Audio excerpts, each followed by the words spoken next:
When Derek Johnson walked onto the docks of Harbor Point Marina wearing shorts and a polo shirt, the racist marina manager blocked his path and told him this was private property. "The public boat launch is 2 miles down the road," she said dismissively. What she didn't know, Derek wasn't trespassing. He had an appointment to view a $15 million yacht he was planning to purchase, and he was also in the final stages of buying the entire marina, including her job. Her assumption just cost her everything. Derek Johnson had spent 15 years building CloudSync Technologies from a 2-person startup to a cloud infrastructure company with 400 employees and clients across 40 countries. At 42, he'd just sold the company to a tech giant for $380 million. After taking care of his team, investors, and taxes, Derek walked away with roughly $120 million in personal wealth. For most of his adult life, Derek had been too busy building his company to enjoy the fruits of his labor.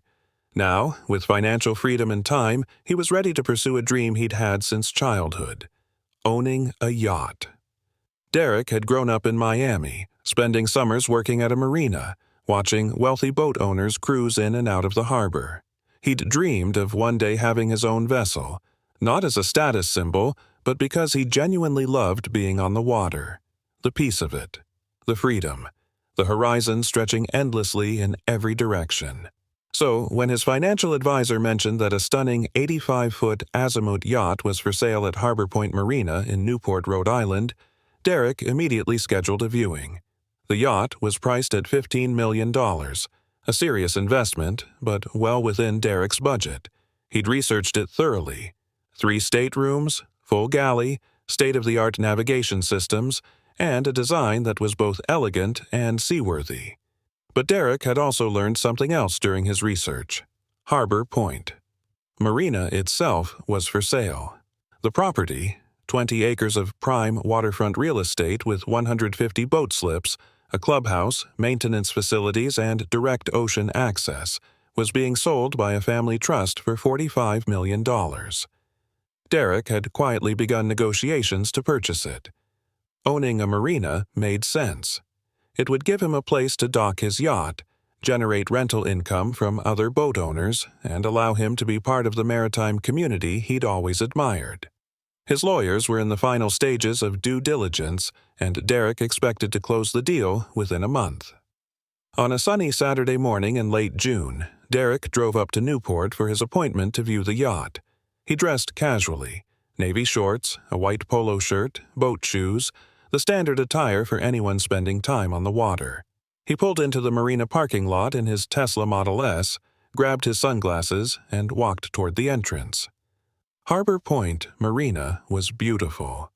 Rows of gleaming white yachts lined the docks, their masts and hulls reflecting the morning sunlight. The harbor water was calm and blue, dotted with sailboats in the distance. The clubhouse, a renovated historic building with a wraparound porch and nautical flags, overlooked the entire property. Derek approached the main gate that led to the docks. A sign read, "Harbor Point Marina. Private property. Members and guests only."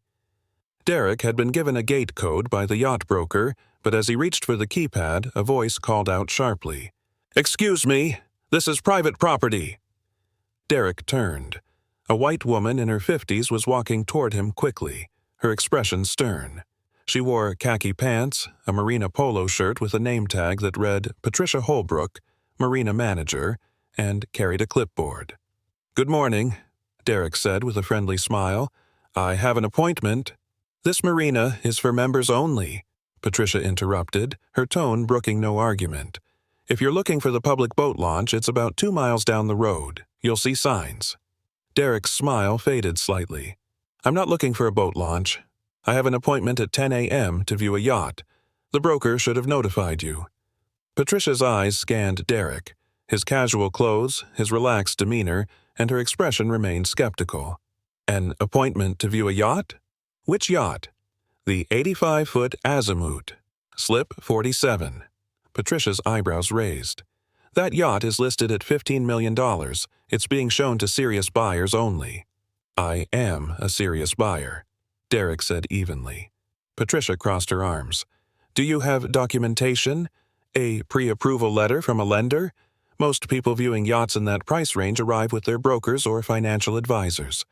Derek felt his patience beginning to thin, but he kept his voice calm. I'm meeting the broker here. His name is Richard Ashford. He should arrive any minute. Can I wait on the dock? I'd prefer if you waited in the parking lot, Patricia said firmly. We've had issues with people wandering onto the docks without authorization. I'm sure you understand. Security is important in a private marina. The implication was clear. I don't trust you here. Derek studied her face. He'd dealt with this before. The subtle, and sometimes not so subtle, assumptions about where black people did and didn't belong. But it never stopped being frustrating. I'm not wandering, Derek said quietly. I have an appointment. I'm early, and I'd like to see the yacht I'm considering purchasing. So I'm going to wait on the dock. If there's a problem with that, you can call Richard Ashford and confirm. Patricia's expression hardened. Sir, I'm the marina manager. I decide who has access to these docks, and until your broker arrives and vouches for you, I'm asking you to wait in the parking lot. And if I don't? Patricia pulled out her phone. Then I'll call Harbor Security and have you escorted off the property for trespassing. Derek felt his jaw tighten. Around them, other boat owners were beginning to notice the confrontation. A white couple in their 60s, dressed in expensive sailing gear, slowed their walk to watch. A younger white man polishing the deck of his yacht paused and looked over with interest. You're really going to call security on someone who has a confirmed appointment? Derek asked, his voice still controlled but with an edge now. I'm going to protect this marina and its members, Patricia said, already dialing. Harbor Security. This is Patricia at Harbor Point. I have an unauthorized individual attempting to access the docks. Can you send someone over? Derek exhaled slowly. He could leave. He could wait in the parking lot like she demanded. He could call his lawyer and complain. But he'd done nothing wrong, and he was tired of being treated like a criminal for existing in spaces that white people considered theirs. I'm not leaving, Derek said calmly. I have an appointment. I'm not trespassing. And you're making assumptions about me based on how I look. Patricia's face flushed. That is absolutely not. Then why are you treating me differently than you'd treat any other potential buyer? Derek asked. Do you demand that every person viewing yachts wait in the parking lot until their broker arrives? Or is it just me? Before Patricia could respond, a voice called out from the parking lot. Derek, I'm so sorry I'm late. A white man in his 50s wearing pressed slacks and a button-down shirt hurried toward them. Richard Ashford, the yacht broker, was slightly out of breath, carrying a leather portfolio and looking flustered. Traffic from Boston was worse than I expected, Richard said, extending his hand to Derek. I should have left earlier. I hope you haven't been waiting long. I've been waiting, Derek said pointedly, glancing at Patricia, but not for the reason you'd think. Richard looked confused, then noticed Patricia standing there with her phone still in hand and the security guard who'd just arrived on a golf cart. Patricia? Richard said, his tone shifting to professional courtesy. Is there a problem? Patricia's expression was stiff. I was just ensuring that only authorized individuals had access to the docks. This man arrived without you and refused to wait in the parking lot. Richard blinked. This man is Derek Johnson. He's one of the most serious buyers I've worked with in 20 years. He's here to view the Azimut, and honestly, Patricia, he could probably buy half the yachts in this marina without blinking. Patricia's face went pale. Derek spoke before she could respond. Richard, is it standard practice at Harbor Point Marina to make potential buyers wait in parking lots and threaten them with security? Of course not, Richard said, looking mortified. Derek, I apologize if there was any confusion. There was no confusion, Derek said quietly. Your marina manager saw a black man in casual clothes and decided I didn't belong here. She assumed I was trespassing. She called security on me, and now she's embarrassed because she was wrong. Richard turned to Patricia, his expression troubled. Is that true? Patricia stammered. I was just following protocol. What protocol? Richard asked. I called yesterday and told your office I'd be showing the Azimut this morning at 10 a.m. My client's name was Derek Johnson. It should have been in your log. Patricia glanced down at her clipboard, flipping through pages. Her face flushed deeper. I see it here now, but he arrived without you, and I couldn't verify." "Couldn't verify what?" Derek asked. "That I had an appointment? You didn't ask to see my phone where I have Richard's email confirmation. You didn't call Richard to check. You just decided I didn't belong and acted accordingly." The couple who'd been watching whispered to each other and walked away quickly, clearly uncomfortable. The young man on his yacht had stopped pretending to work and was openly listening now. Richard looked deeply uncomfortable. "Derek, please, let me show you the yacht. I promise you, this is not how Harbor Point normally operates." "Actually," Derek said, his voice still calm but carrying weight now, "I think this is exactly how Harbor Point operates. Because here's something Patricia doesn't know yet." He turned to face Patricia directly. "I'm not just here to buy a yacht. I'm in the final stages of purchasing this entire marina. The property, the docks, the clubhouse, everything. My lawyers are finishing due diligence right now, and we expect to close in 3 weeks." Patricia's face went from red to white in seconds. Her mouth opened, but no sound came out. Richard's eyes widened. "You're buying Harbor Point?" "I am," Derek confirmed. "I was planning to keep most of the existing staff, including management, because I assumed they knew how to run a marina. But after today, I'm going to have to reconsider that decision." Patricia found her voice, though it came out as barely a whisper. "Mr. Johnson, I didn't know." "That's the problem," Derek said firmly. "You didn't know who I was, so you assumed I didn't belong. You treated me like a criminal. You called security on me. And you did all of that without asking a single question or making any effort to verify my appointment. How many other black people have you treated this way? How many potential members or guests have been turned away because you decided they didn't look like they belonged at Harbor Point?" Patricia's hands trembled. "I made a mistake." "You made a choice," Derek corrected, "and choices have consequences." He turned to Richard. "I still want to see the yacht. Let's not let this ruin the morning entirely." Richard nodded quickly. "Of course. Right this way." As Derek walked past Patricia toward the docks, the security guard, who'd been standing awkwardly nearby, gave him an apologetic nod. The young man on the nearby yacht called out, "Hey man, sorry about that. That was messed up." Derek nodded in acknowledgement but didn't stop walking. The Azimut yacht was stunning. Sleek white hull, teak decks, spacious interior with leather seating and marble countertops in the galley. Richard walked Derek through every detail: the engine specs, the navigation system, the maintenance history. The yacht had been meticulously cared for and was in excellent condition. "She's beautiful," Derek said, standing on the deck and looking out at the harbor. "I'll take her." Richard's face lit up. "Wonderful. Let me draw up the paperwork." "But not here," Derek continued. "I want her moved to a different marina. I'm not keeping my yacht at Harbor Point after today." Richard's smile faltered. "But if you're buying the marina—" "I am buying the marina," Derek said. "And when I do, one of my first actions will be addressing the culture that allowed what happened today. But until then, I don't want my yacht here. Find me another marina in Newport, one with better management." "Understood," Richard said quietly. Over the next 3 weeks, Derek's purchase of Harbor Point Marina was finalized. On the day he officially took ownership, he scheduled a meeting with all marina staff, including Patricia Holbrook. Derek stood in the clubhouse conference room, facing 20 employees: dock hands, maintenance workers, office staff, and Patricia, who sat in the back looking pale and anxious. "Good morning," Derek began. "For those who don't know me, I'm Derek Johnson, the new owner of Harbor Point Marina. I want to start by telling you why I bought this place.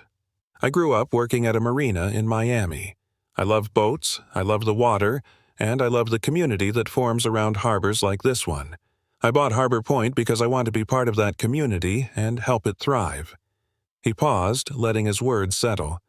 "But I also need to be honest with you about something that happened 3 weeks ago." He recounted the incident: Patricia's refusal to let him on the docks, the security call, the assumptions made about him based on his appearance. Several staff members shifted uncomfortably. Patricia stared at the table. "That experience told me something important," Derek continued. It told me that Harbor Point has a culture problem. A problem where assumptions are made about who belongs here based on what they look like. And that's going to change. He outlined new policies, diversity training for all staff, a formal guest access protocol that prevented arbitrary decisions, a complaint system for members and visitors who experience discrimination, and a commitment to recruiting a more diverse membership. Ms. Holbrook, Derek said, looking directly at Patricia, you're suspended for 2 weeks without pay. You'll complete the diversity training, and when you return, you'll be on probation for 6 months. One more incident like what happened with me and you're done here. Understood? Patricia nodded, tears in her eyes. Yes, sir. And Mr. Johnson, I truly am sorry. I believe you're sorry you did it to me, Derek said. But I need you to be sorry you did it to anyone, because I doubt I was the first. Patricia looked down, unable to meet his eyes. Over the following year, Harbor Point Marina transformed. Derek actively recruited Black and Hispanic boat owners, offering competitive slip rates and hosting events that welcomed diverse maritime enthusiasts. The membership, once 97% white, shifted to 78% white, 15% Black, 7% Hispanic and Asian. Some legacy members complained and left, but new members joined. People who'd never felt welcome at exclusive marinas before, who now had a place where they belonged. Derek's Azimut yacht, which he named Horizon, was moved back to Harbor Point 6 months after purchase. He docked it in Slip 47, the same slip where Patricia had refused him access, and on summer evenings Derek would sit on his yacht's deck, watching the sun set over the harbor, knowing that he'd done more than buy a boat and a marina. He'd opened a door that had been closed for too long. Patricia Holbrook completed her training and probation. She changed. Slowly, imperfectly, but genuinely. She began to question her assumptions, to check her biases, to see people before she saw their race or clothes. 2 years after the incident, Patricia approached Derek at a marina event. Mr. Johnson, she said quietly, I wanted to thank you. Derek raised an eyebrow. For what? For not firing me, she said. You had every right to. Instead, you gave me a chance to learn and grow. I'm not the same person I was that day on the dock, and I'm grateful. Derek studied her face. Are you better at your job now? Yes, she said without hesitation, because I'm treating everyone with respect, not just the people I think deserve it. Then we both won, Derek said. If this story resonated with you, remember, maritime spaces, like so many elite environments, have long histories of exclusion. The assumption that luxury, whether it's yachts, marinas, or waterfront property, belongs only to white people is deeply ingrained. But when people with resources and determination refuse to accept those barriers, entire communities can change. Share this story. Subscribe for more moments that challenge us to see everyone as worthy of access.